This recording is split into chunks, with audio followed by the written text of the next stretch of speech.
Olá, amigos.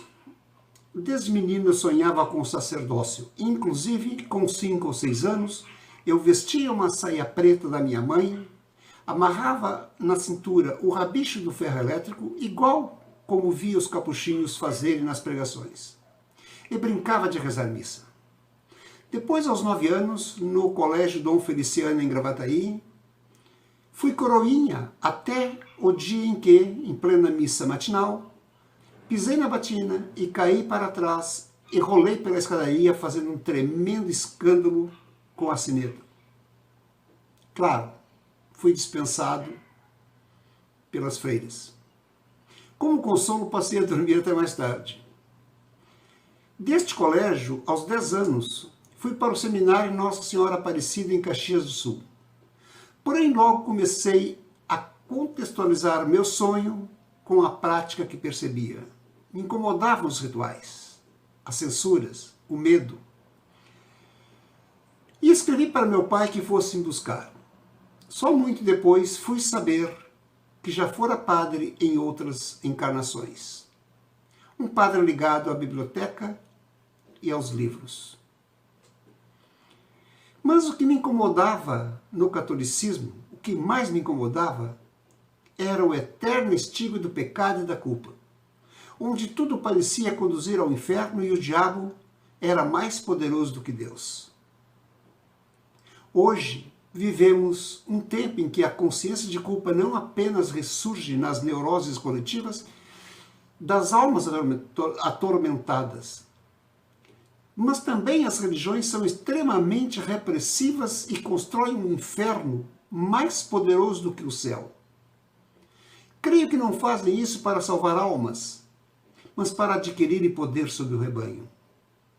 No entanto, em Lucas, no capítulo 15, versículo 7, encontramos: haverá maior alegria no céu por um pecador que se arrepende do que por 99 justos que não necessitam de arrependimento. Entendo que isso é porque o justo já está em harmonia com a lei, enquanto o pecador torna a harmonizar-se com ela. É o filho pródigo da parábola. É preciso ter consciência do erro, mas apenas para corrigi-lo e aprender com ele. Senão, para que serve? Essa compreensão de ser alguém em evolução nos livra do inferno mental da culpa e pela imperfeição natural que todos temos, enquanto nos dá serenidade e força para subir degrau por degrau a escada de Jacó, pela qual os anjos sobem e descem dos céus à terra e vice-versa. Talvez como uma metáfora das idas e vindas, através das reencarnações, necessárias para também nos tornarmos um dia anjos de Deus.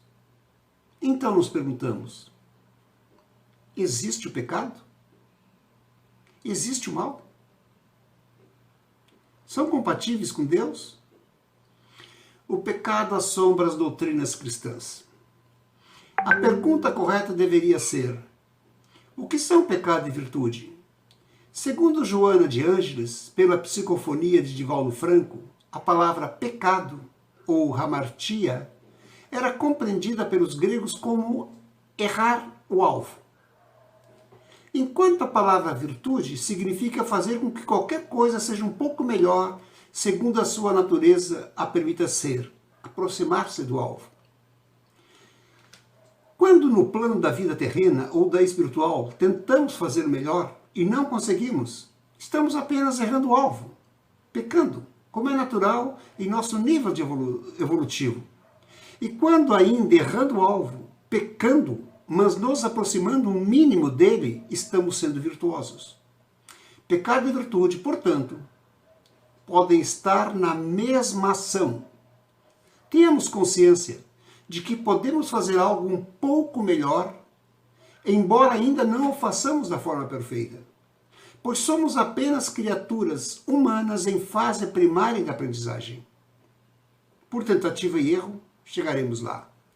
Não nos esqueçamos de Kardec, quando em Evangelho segundo o Espiritismo, no capítulo 17, nos alerta que reconhece-se o verdadeiro espírita pela sua transformação moral e pelos esforços que emprega para domar suas inclinações más. Portanto, não existe pecado nem virtude em absoluto. Não é uma lei natural de Deus, são leis humanas, produtos de cultura, de interesses. Assim, não nos culpemos pelos erros, mas não desistamos das tentativas de fazer apenas um pouco melhor qualquer coisa, naquilo que ela pode ser melhorada.